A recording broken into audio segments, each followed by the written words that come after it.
செல்வாக்கு இருந்தவர்களுக்கு கொள்கை தெளிவு இருக்கவில்லை, கொள்கை புரிதல், கொள்கை ஆளுமை இருந்தவர்களுக்கு மக்கள் செல்வாக்கு இருக்கவில்லை.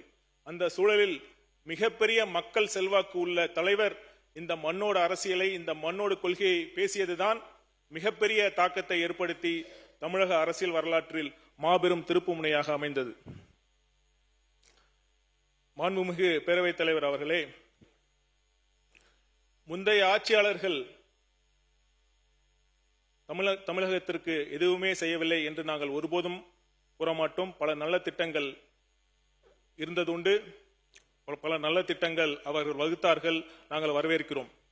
அதே சமயம் முந்தைய ஆட்சியாளர்களின் மிகப்பெரிய பிரச்சனையாக நான் பார்ப்பது ஊழலை அன்றாட வாழ்வின் யதார்த்தமாக மாற்றியதுதான். நார்மலைசேஷன் ஆஃப் கரப்ஷன் என்று ஆங்கிலத்தில் குறிப்பிடுவார்கள். சில மேதாவிகள் கூட சமூக நீதி கொள்கை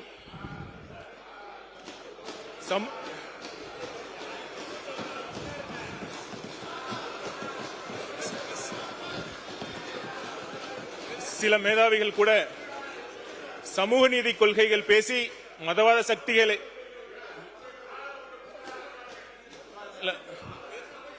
சமூக நீதி கொள்கைகள் பேசி மதவாத சக்திகளை எதிர்த்தால் போதும்,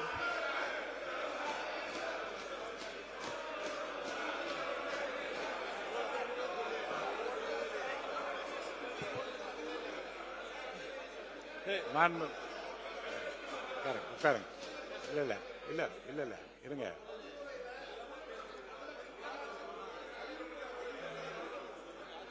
இல்ல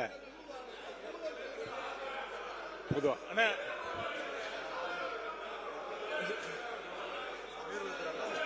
மாண்புமிகு நீர்வளத்துறை அமைச்சர் சொல்லுங்க. நீங்க சொல்லுங்க. பேரவைத் தலைவர், எந்த கட்சியை பத்தியும் நாங்க சொல்லல.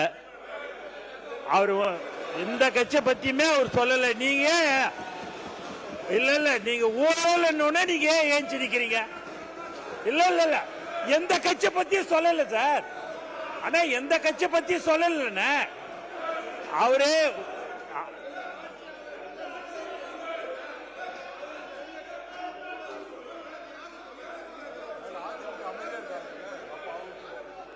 அப்ப அவங்க அமைதியா இருக்கிறாங்கல்ல, அதிமுக அமைதியா இருக்குது இல்ல, அண்ணா அதிமுக அமைதியா இருக்குது இல்லன்னு நீங்க நாங்க எந்த கட்சி பேர் ஏதாவது சொன்னோமா? உட்காருங்க, நமக்கு முடிக்கிறேன்.